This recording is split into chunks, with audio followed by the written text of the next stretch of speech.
Hey, welcome back. Annette here, and welcome to my Rug Cook and Talk Show. Okay, so it's been about a week or so since we last chatted, and I've been hooking away on my rug in between knitting. So many of you know I've kind of caught the bug with knitting, and I really enjoy it. Anyway, so I just wanted to give you an idea. Let's see if I could show you kind of what's going on here. I did a lot of hooking around the bunny. Let's see if I can just, this is so big, but maybe you can get an idea of what's going on here. Okay, I'll try to get a close-up of the bunny part in a little while. I will get you closer to that. So for those who are new, maybe just checking out this video out of sequence, my name's Annette. I'm a rug hooker for a really long time, and I do a rug cooking talk show so that us solo rug hookers out there have someone to kind of rug hook with and be in the loop, and you know, you can't get out, or you're in the snowed in somewhere, or you're just far away from a rug hooking group, or there is no group in your area. This is our little group, so welcome. And I'm drinking a cup of Assam decaf tea, which is really, really good. It's very gentle. To me, I'm not an expert on tea, but it tastes like almost between a Darjeeling and an English breakfast. It's kind of like in between intensity-wise. So it's really nice. It's decaf. It's warm. It's really cold here today.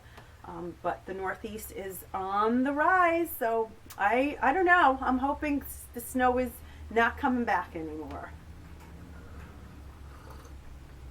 It has a perfume to it, this tea. So it even smells really aromatic before you drink it. So it's really nice, and it just feels good in your hands to have something warm. Okay, so just a few little things. Let's see if I can get the camera so I can give you a close-up. I thought I had gotten a lot of the what they call the hooking around the motif, a holding line. I really didn't do as much as I thought, so I just want to bring it in here so you can kind of see the bunny area. Let's see if I can get his face up there. Okay. How's that? You see what I'm up against here? It's moving along. But there's still a lot to be done. So I've been busy cutting my strips, and like I showed, I'm using a few different colors of some pale pinks, and it's moving along. It's moving along. So I'm glad, and I've been working on it. But again, I got bit by the knitting bug, and I knit on a little loom. I am needle sticks or knitting needle, not proficient at all. So it is what it is. But I like working with the loom. I can just lay it down. I don't worry about drop stitches or counting that much. It's all counted up, kind of the way you lay it out. So it's easy for me. So again, for those of you who don't knit because the whole knitting needle thing is weirding you out, get a loom. Get a loom. So last time I think I shared, I'm not sure if I did share with you or not, but I was hooking gloves, fingerless gloves, out of this really pretty, let's see if I can get it. This is from Hobby Lobby, and it's called Firecracker. And as you can see, it has like variegated, and it goes into like 4 different colors. So orange, yellow, like a really deep violet pink. Yeah, so like 1, 2, 3. There's like 3 tones. I'm sorry. Anyway, so when you work with a yarn like that, I've learned that you pull out a strand to start the beginning of the skein, and that's it. It's kind of random where it's starting. And the first glove I completed was, let's see if I can get this. It starts with an orange, and it slowly changed into a pink. So if you could see that, there you go. I'll quickly show you what it looks like. I made them extra long because these are for my daughter, and she wanted most of her fingers covered. So as you can see, and this is from a loom, and they fit really snug. And this actually is a really soft, cushy yarn, and I love this yarn from Hobby Lobby. I think I got it on sale for $2 or something with a coupon and whatever. Anyway, it's on sale now actually this week for $3.66. They're usually $3.99. You get a huge amount of yarn. So anyway, I did that first glove, and the second glove unfortunately came out like this color. So we have two different color gloves. One's yellow and pink, and that didn't look so good. So I kept going, and I got a gold tone yellow with an orange at the top. So now we have 3 different gloves, and lo and behold, none of them match. So I said, you know what, I had more yarn. I said, let me go one more. And I got one that kind of matched, a little bit more orange than the pink, but at least the 2 top ends, as you could see, are both pink. Okay? So, but what I thought was interesting is to look at this yarn on here. I would have never thought it would come out like that. So, I mean, it's just so pretty and interesting, and it was so much fun to knit with it and see as it worked up the beautiful pattern and tweed like that it made. So it was really fun. I know most of the knitters out there like to knit with natural fibers, you know, the real professional knitters, but I'm learning to not block out anything until I've tried it and if I like it. So there you go. And I'm learning certain yarns are better lend themselves to maybe afghans, blankets, as opposed to scarves, mittens, and hats. So, and even hats are different. Yarn is better than for gloves. So anyway, I highly recommend this yarn. It feels so good in your hand, and it's almost squishy like this. I'm assuming this was meant probably for an afghan, so that when you use the whole skein, you get the whole full effect of the gradation and the variegation, all that sort of thing. But I used it for gloves, and I'm very happy I did. So there you go. Very inexpensive. I think most of the yarn that I buy now from Hobby Lobby, the acrylic, it's all acrylic. I know, ooh, it's not wool, but you know what? It's okay. Some wool actually makes me get hives. Anyway, so, you know, whatever you're comfortable using is good. Some people don't want to use wool because they're vegans, or they're just, you know, kindness to animals, and I get that too. And then some people love wool that comes from animals that has been, you know, well taken care of, and that's a wonderful thing too. So whatever you're doing, you know, that's all good for you. But this acrylic yarn, I'm sure it's not going to wear as well as wool, but it's there and it's inexpensive, and so it's good for people who might just have a budget for something like that, and maybe a little funky fun stuff going on. Okay, so anyway, that's that. And as you know, I love my tea, and I like to share in lots of fun things that I come across and pretty things. So this is the Victoria Bliss magazine, and it's the spring issue. I'm going to show you.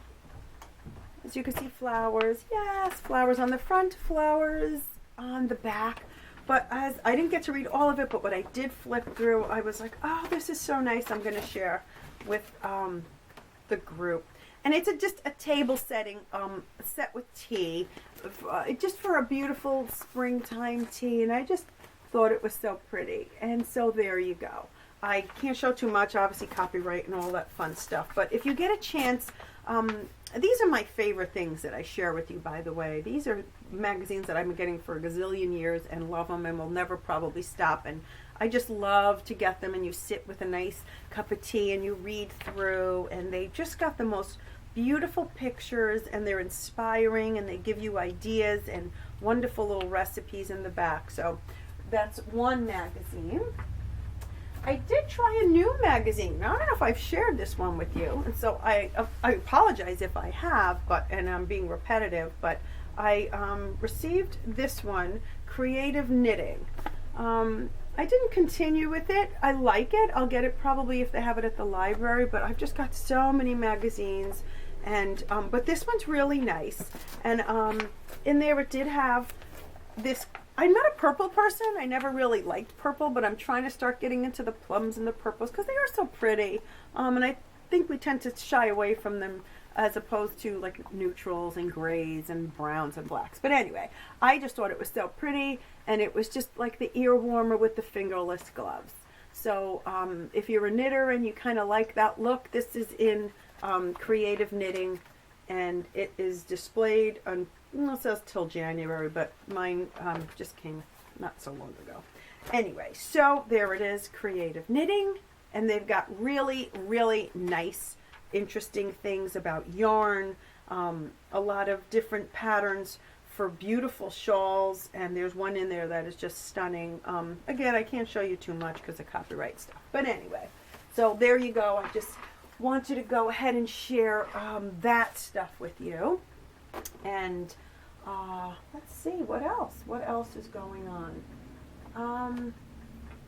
Oh, by the way, that tea that I told you about, that is really good. If it's, because I'm a decaf person, I have 1 cup a day or 2 cups of tea and that's it. But it's from Harney and Sons, and it's decaf Assam. Got it online, and it's really, really gentle tea. It's just nice, and it has a nice scent.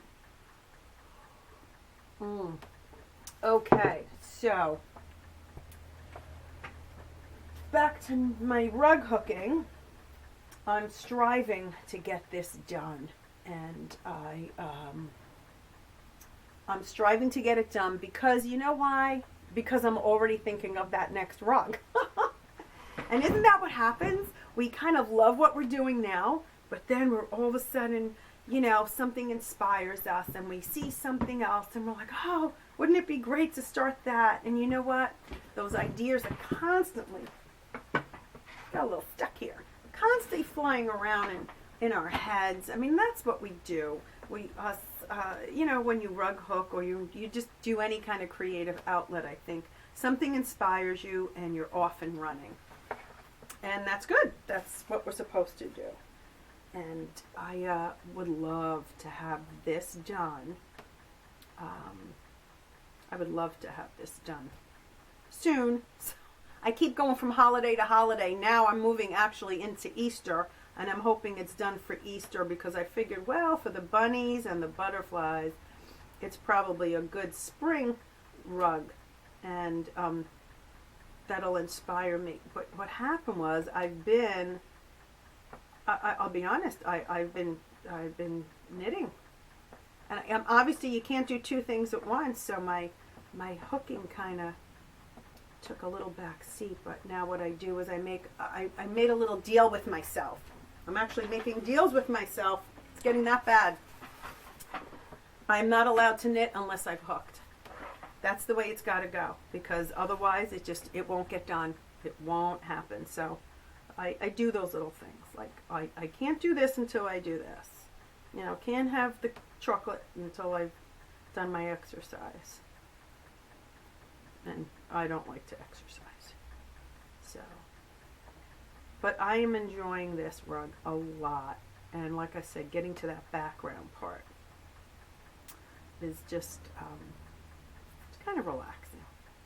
Rug hooking in itself, the act of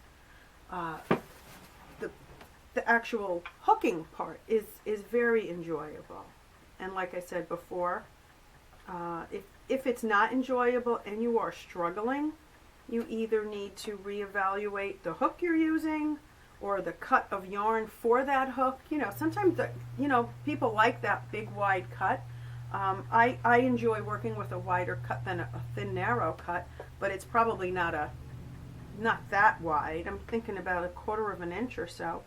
But sometimes if you pack them in too much, you'll find that your hooking becomes very tight and very difficult. And, you know, I've learned through the years, and I still have to keep reminding myself to loosen up on the hooking so they're not too packed in, because I find that when I'm hooking with that strategy, they get very packed and it becomes very uncomfortable to pull them up. And so those are little signs. If you're hooking and you're finding out that what was once a pleasant, easy tug of the hook, that should flow very easily. You shouldn't be struggling with it. You know what I'm saying? You shouldn't be like exhausted after your rug hooking. It shouldn't be a workout for your wrist. But then you might know. I mean, I've tried other hooks, and you know, again, they say they're for primitive cuts, but to be quite honest, I have yet to find a primitive rug hook that I enjoy using. I find them difficult to get into the linen, difficult to pull them back out. And my favorite all-time hook, again, I'll say it again, is about $4 at Michael's, Joann's, Hobby Lobby sells them. You can get them online. They're from MCG Textiles. And it's called the Heritage Rug Hook. And there you go. So for those of you, fear not, you don't need to spend a huge amount of money on a hook unless you really stumble across a hook that you love, love, love. Go for it. Absolutely. I've tried them all. And the ones that I didn't like, I have released from my care. So I keep thinking I'm going to find one. Could be I just didn't get the right size of one of those hooks, and I might have done well with a smaller one. But like I said, it's all about trial and error. Try something new. But struggling through rug hooking is so unenjoyable. And every now and then it would get like that, and I realized I need to either make my cut a little thinner or space them out a little bit, and it went a lot smoother after that. So there you go. But okay, so there you go. Oh, you know what? I do have some yarn that I wanted to show you. I thought I had it upstairs, but hold on 1 minute. And I will be right back over here. Okay. Here it is. I just saw it sitting there, and I was like, that's the bag that I got from Hobby Lobby. Okay. So, I've never used Hobby Lobby yarn before except for the Firecracker tweed that I had stashed away from, I don't know, 6-7 months ago that I bought it. And I decided to do it. So then I went back, and because I really enjoyed it. And a woman at a knitting group had made a gray Afghan that she said came out beautiful, and she used Hobby Lobby yarn. And again, it's acrylic and inexpensive, so if that's something you swore off, then I'm sorry I'm wasting your time here. But anyway, I'll share it for those who don't mind using it. But this is the size that it comes in. It's a lot. The yardage is, let's see, it's a number 4, a worsted weight, not thin, not thick. It's probably your classic worsted weight, and it has, where are we? Here we go. 355 yards, 7 ounces, and it is really, really nice. And like I said, I'm a bit of a purist. I'm a snob with wool. I really like wool, and so I had gotten these really pretty colors. And here's another one. And because I got so excited working with that other yarn that had like a tweedy thing, the Firecracker, I decided to do this. And I'm going to be making probably a cowl scarf. And here's this pretty berry purple. Okay, and so there you go. Oh, one more. I'll just share with you. I've got to get another one. This is going to be a scarf too. And so it's kind of like taupes and grays. And that I got with a coupon on sale for $3.50. So if you get those little coupons through your phone or through your email, and you go in the store, you know, grab your phone and pull it up and show them the coupon, and they will honor it every day. You can show them that coupon if you're lucky enough to live that close to a store, or Joann's, or Michael's, Hobby Lobby. They will honor that coupon over and over. So you can go in there and get your yarn 40% off every day of the week, and you created your own little sale. If your yarn isn't on sale, you can go ahead and do that. That tea is really nice. Okay, so when I do that, it kind of blocks you out, but otherwise I'll be blind, so I really need that. The light in here in this room is really, really bad. But so I'm using a pale pink, and I'm working around my butterfly right now. And it's just so much fun to see it pop out, the background colors, just everything makes it pop, and that's the idea of a background, you know. And as you hook rugs, you also learn what works and what looks good and doesn't look good. And you know, again, there's a nice, here you go. I've showed it before, but I'll show it again just in case somebody is watching out of sequence. Here's a good starting point for color theory in rugs. Karen Kaylee, I believe is her name. She has a wool studio and she makes this great video. And so go ahead and watch it. It's nice and it's enjoyable. And you'll learn a lot about color and how to apply it to your rug so as to make the most out of your efforts of rug hooking and to create an interesting rug. Because sometimes you have a vision in your head and then you start to hook and it's just not translating well to your rug, your vision. And so you get tripped up, and sometimes just a little tweaking of your color choices changes things up quite a bit. And you'll see that, and sometimes, there's what's called poison. Somebody always says put a little poison in your art or your creation there, and it's something that wouldn't normally be in there. It's just, why would somebody use that color? But that would be the color that usually it's red. A small little piece of red somewhere that is not even noticeable, but for some reason it livens up all the other colors, and you kind of learn that playing it safe sometimes for certain types of rugs doesn't really give you the best results. You got to kind of step out of your little comfort zone with colors and go for something a little odd. And that's why on this rug I have blue butterflies. I wanted something that just didn't look so matchy, that when my granddaughter does look at the rug, she'll see a lot of pink, but then, she'll see that blue butterfly, and it'll really kind of, in her mind, become very like a playful, fun rug, as opposed to like a rug. So yeah, there is just one blue butterfly. And I think that's the idea of poison, is that you just do this one little spot of something somewhere, and it just changes the whole dynamic of your rug, or your painting, whatever you happen to be doing. But for us, it's rugs. So that's the beauty of it. And if you don't like it, just rip it out and put a different color in there. I mean, you can't lose with rug hooking. You don't like it a year later, you can rip it out.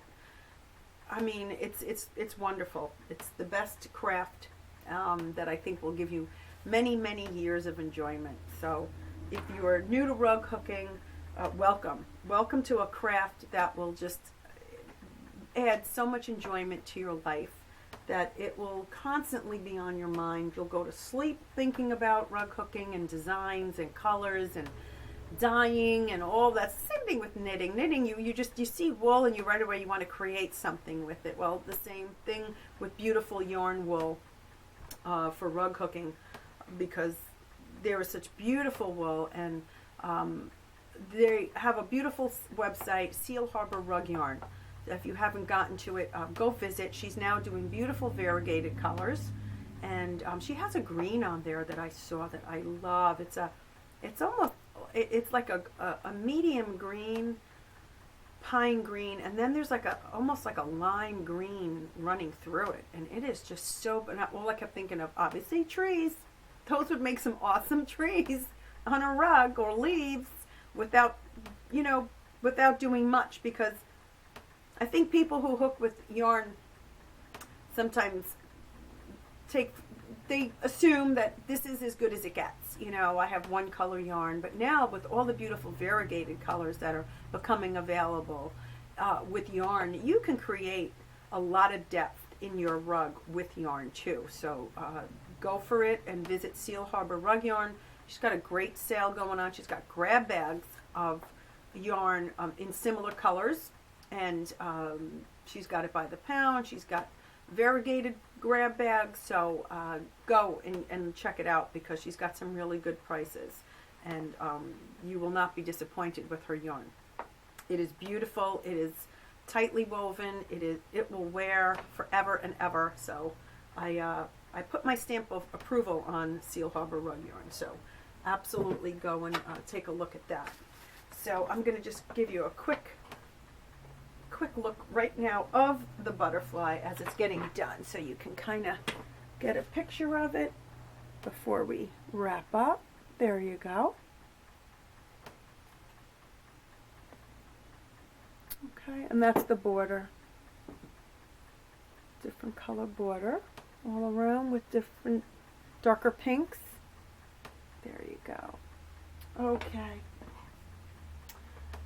Okay, ladies, gentlemen, rug hookers from all over the world, thank you for joining me today, and stay well and happy hooking. See you soon.